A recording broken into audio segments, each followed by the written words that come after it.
donc on se retrouve aujourd'hui pour ma vidéo de fin de mois, début de mois du coup, pour toutes mes lectures du mois de janvier. Il y en a beaucoup, il y en a deux que je n'ai plus, parce que ce sont des livres que j'ai empruntés à ma sœur, du coup que je lui ai déjà rendu. Et il y a deux livres en e-book que j'ai sur ma tablette que je vous montrerai. Je vous montrerai les livres pas forcément dans l'ordre que je l'ai lu, plus dans l'ordre où je les ai mis dans ma pile. Donc voilà, on y va. Alors, on va commencer du coup par les deux livres que j'ai lus sur ma Kindle, du coup. Donc c'est d'une auteure que je ne connaissais pas. Ça s'appelle Le secret du faucon de A.D. Martel. Donc c'est une autrice française. Donc j'ai lu le tome 1 et le tome 2 que je vous montre.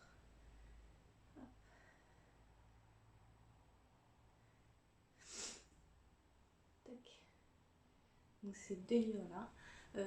Il y a un tome 3 qui est prévu. Pour l'instant, il n'est pas encore disponible. Donc voilà. Le tome 1, du coup, je l'ai lu très vite et j'étais tellement accro que j'ai lu le tome 2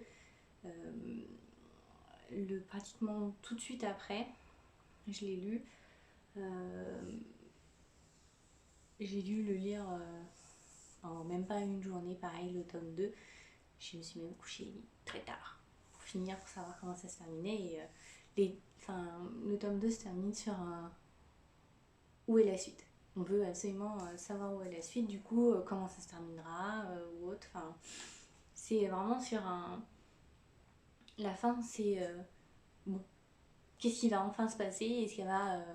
On va dire, est-ce que les personnages vont enfin réussir à être heureux en quelque sorte, malheureusement, du coup. Du coup, les deux livres se passent en quelque sorte au Moyen-Âge, dans une époque féodale avec rois, princesses, chevaliers, mercenaires, tous avec chevaux, épées, arcs, flèches, la totale. Et du coup, le tome 1 est beaucoup plus centré du coup sur Cyrielle. Donc c'est on va dire l'héritière légitime d'un royaume. Son père est mort, sa mère est morte, ses frères aussi sont morts. Et elle, du coup, en fait, a été envoyée au couvent.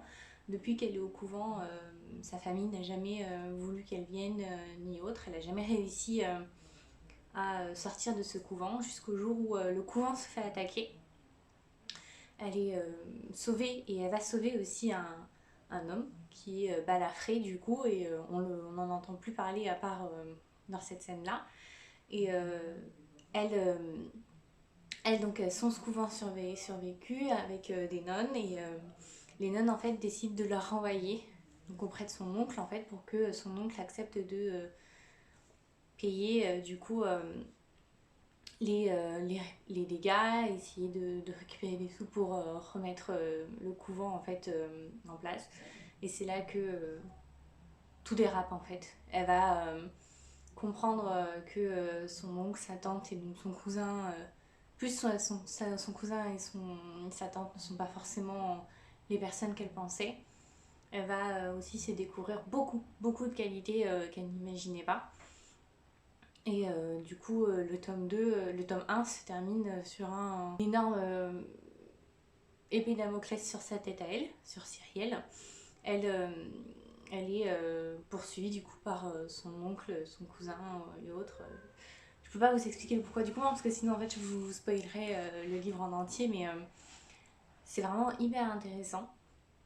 Et on revoit juste à la toute fin du tome 1, du coup, le fameux mercenaire, du coup, on le voit vraiment plus en détail, parce que du coup, ils vont s'entraider en quelque sorte, et ils vont se retrouver, et elle va comprendre qu'elle s'est totalement, mais alors totalement trompée sur lui.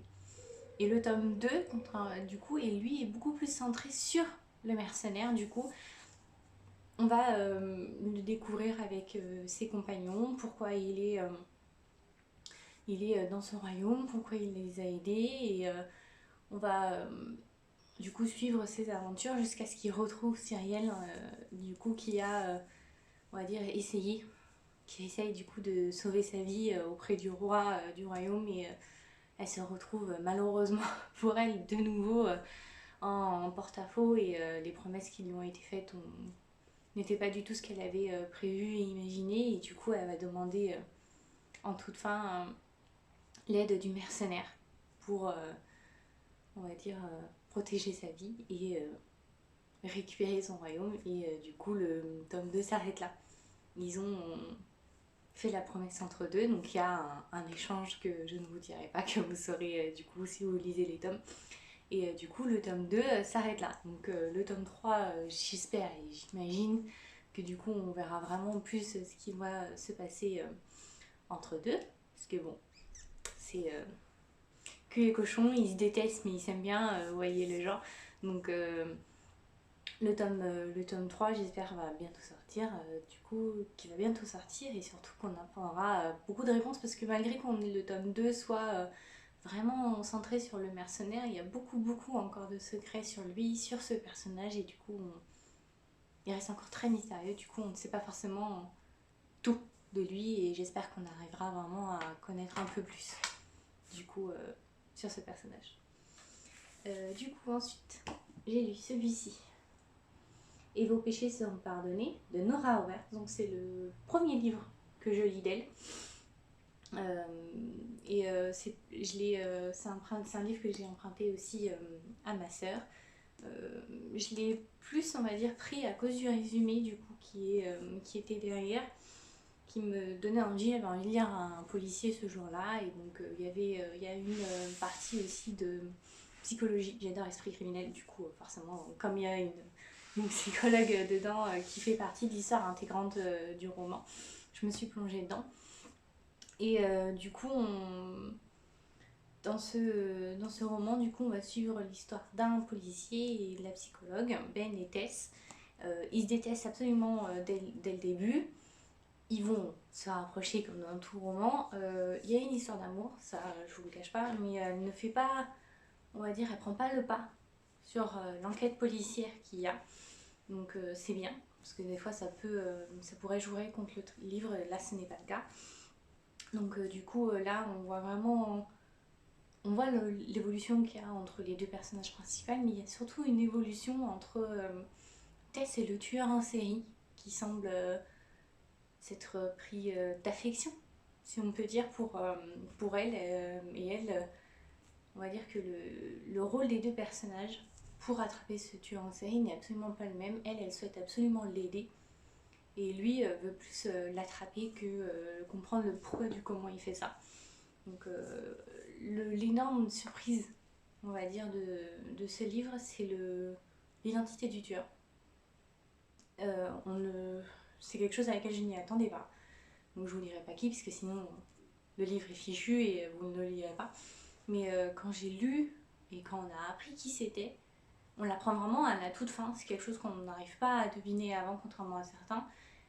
Du coup, du moins moi, je n'ai pas réussi à le deviner. Et là, j'ai été abasourdie quand on a appris qui était tueur. Donc vraiment, j'étais choquée. Donc je le recommande, surtout si vous... C'est pas gore, hein. Contrairement à certains polars ou autres. C'est tout en subtilité. Après, bien sûr, il y a des passages un peu plus forts quand ils découvrent les corps, ce qui est normal, mais ça tombe pas dans le gore et ça reste vraiment sur tout ce qui est psychologie et j'adore, enfin en vrai j'adore ça, donc je le recommande totalement. Ensuite j'ai pris celui-ci. Alors là, celui-ci c'est... je l'ai aimé, je l'ai adoré. Alors là, il n'y a pas de souci. Déjà, quand le tome 1, je l'ai dévoré. Celui-ci, c'est pareil. Il y a juste, je me suis fait avoir quand je l'ai commandé sur Amazon, malheureusement. Et j'ai pas fait attention quand je l'ai commandé. J'ai fait ça en 2-2 avant d'aller au travail dans la voiture.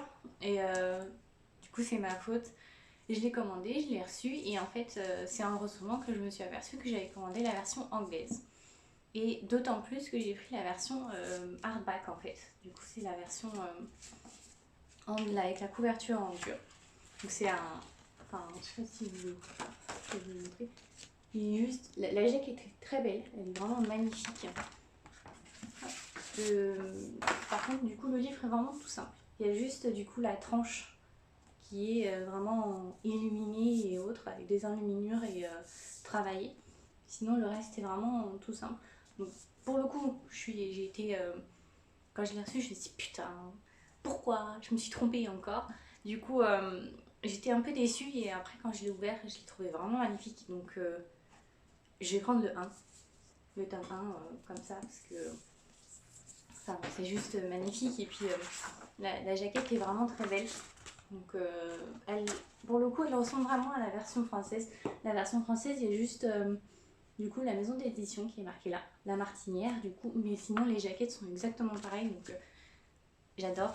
Une fois que, on va dire, la couverture française reste tout aussi belle que la version d'origine. Donc, j'étais contente.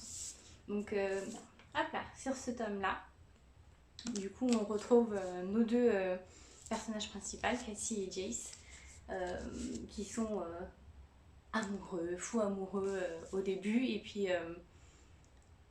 au bout de quelques chapitres, en fait, tout part en cacahuète. On comprend ce qui s'est passé enfin, parce que du coup, le tome 1 s'était terminé sur un énorme cliffhanger. On apprenait qu'il y avait une attaque et qu'il devait absolument revenir en urgence. Mais ce message-là, du coup, qu'on voit à la fin du tome 1, on le voit pas tout de suite dans le tome 2. Ça apparaît pas immédiatement. Donc, on l'apprend que, on va dire, au deuxième ou troisième chapitre. C'est pas quelque chose qu'on voit tout de suite.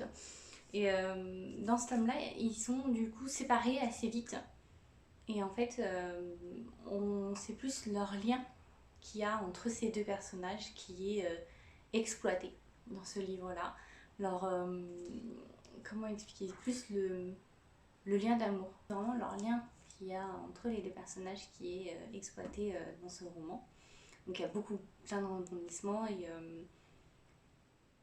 on va dire que la fin est à l'auteur du livre qui est juste magnifique. Enfin, c'est une série que je recommande totalement. Enfin, chaque fois que je la lis, elle me transporte dans l'univers. J'ai aucun mal à imaginer les décors, les personnages, je les imagine très bien. Et c'est quelque chose que j'adore quand je lis de la fantasy, parce que c'est quelque chose qui est hyper important pour moi, qu'on puisse s'immerger facilement dans le roman, le royaume, qu'on puisse voir les paysages sans souci, que en fait on se transporte et qu'on vive l'histoire en même temps qu'on le lit. Et quand on lit ce roman, c'est quelque chose qui est juste magique, on est transporté avec. Donc c'est quelque chose vraiment, c'est une série que j'adore, que je recommande totalement si vous êtes fan de ce genre de genre et autres. Et la fin est juste sublime. Voilà, c'est tout. Donc franchement, foncez. Donc il y a 2 tomes pour cette série et vraiment, vous verrez quand vous commencerez, vous verrez pas les pages passer au fur et à mesure que vous lirez et c'est pour moi le plus important quand on lit un livre.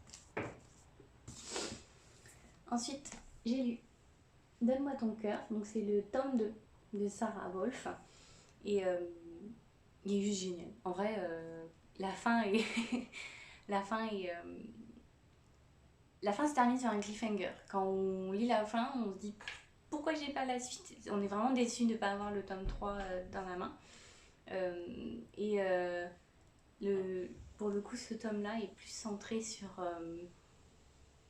Zera, ses émotions. Et c'est là qu'elle m'a fait vraiment, pour le coup, mal au cœur. Parce qu'elle veut absolument protéger le prince, au point en fait de tout faire pour le pousser dans les bras d'une autre fille pour du coup qu'il ne soit plus amoureux d'elle. Et en fait, elle en oublie qui elle est pratiquement. Et il y a un personnage qui apparaît dans ce roman, il s'appelle Eve. Je vous dirai pas qui, comment. Et en fait, la relation qu'il y a entre les deux est vraiment très drôle quand vous lirez. Et elle est très drôle et en même temps pleine d'humanité. Et c'est un des tomes où en fait on se rend compte que les monstres ne sont pas ceux qu'on pourrait croire. Voilà, c'est elle qui est considérée comme un monstre par toute la population pardon. et la plus humaine de tous. C'est vraiment quelqu'un qui, malgré qu'il ferait n'importe quoi pour récupérer son cœur, ça on le sait dès le début, elle est en même temps la plus humaine de tous les personnages qu'on peut voir. Et c'est, elle a vraiment fait mal au cœur dans ce roman-là. Donc le tome 3 va arriver vite, je l'espère, je croise les doigts. Mais c'est un tome que j'achèterai tout de suite, parce que je veux absolument savoir comment ça se finit et si déjà elle arrivera à récupérer son cœur, parce que c'est quand même quelque chose d'assez important pour elle et j'aimerais le savoir. Mais surtout, est-ce qu'elle va réussir à garder cette humanité qui fait d'elle le monstre le plus humain, on va dire. Donc c'est un livre que je recommande totalement. En plus, la plume de l'écriture est vraiment superbe. On arrive aussi à se plonger dans ce roman-là, donc c'est vraiment quelque chose que j'aime bien. Et j'ai lu un deuxième livre d'elle, donc je l'ai plus, je l'ai rendu à ma sœur, c'est La vie secrète de Bee, de Sarah Wolf aussi. Et pour vous dire, celui-ci, quand j'ai commencé, et j'ai lu 3 chapitres et je l'ai mis de côté après.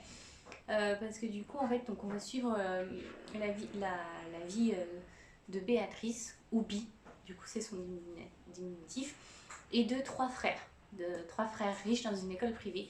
Et en fait, ce qui m'a mis le haut là tout de suite quand je l'ai lu, c'est l'histoire des cartes stop, qui sont rouges.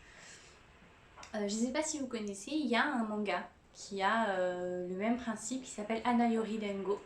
Il y a eu plusieurs dramas qui ont été faits dessus, et en fait le fait qu'il y ait eu la même chose, ça m'a en fait coupé tout de suite, parce que du coup le manga est assez vieux, donc il est sorti bien avant le roman, et ça m'a coupé en fait, parce que du coup j'avais l'impression de revoir la même chose. Ils étaient certes 3 au lieu de 4, mais ils étaient frères, mais ça revenait plus ou moins au même. Ils étaient beaux, riches, et ils embêtaient leurs collègues, leurs amis du lycée avec ces cartes-là, qui après ils les brutalisaient et autres. Et ça m'a mis en fait, on va dire, un frein tout de suite, parce que du coup j'avais forcément l'image du manga et des dramas en tête. Sachant que j'ai regardé pratiquement toutes les versions. Les japonaises, il y a eu ils ont fait séries et films, il y a eu 2 versions différentes, il y en a une qui est plus récente que l'autre. J'ai regardé la version coréenne qui s'appelle Boys Over Flowers, j'ai regardé la version chinoise et taïwanaise. Enfin, c'est l'un des premiers dramas que j'ai regardé, donc c'est quelque chose qui m'a fait découvrir du coup la Corée et tous ces dramas, ainsi que japonais. Et quand j'ai vu qu'il y avait le même type d'histoire, en fait, c'est ce qui m'a le plus gênée, puisque du coup j'avais vraiment l'impression de voir un copier-coller.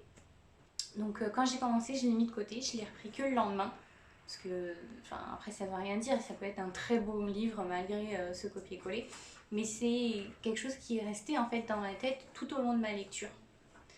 Et malheureusement pour le livre, même s'il est très bien, que quand on se rend compte au fil de la lecture que les cartes ne sont pas forcément là que pour brutaliser les personnes, c'est quelque chose en fait qui est resté dans ma tête, et j'ai eu beaucoup de mal à apprécier le roman, alors que c'est la même auteure qui a écrit ce livre-là, et elle a une très belle plume, hein. Mais comme j'avais en fait en tête ce drama-là, ce manga, malheureusement pour moi ça n'a pas été un véritable coup de cœur. Donc je suis désolée si vous l'avez aimé, vous, dites-le moi, hein, n'hésitez pas. Mais pour le coup, je suis tellement restée focalisée, et j'ai vraiment eu beaucoup de mal, malgré qu'il y ait au final beaucoup de différences entre les deux.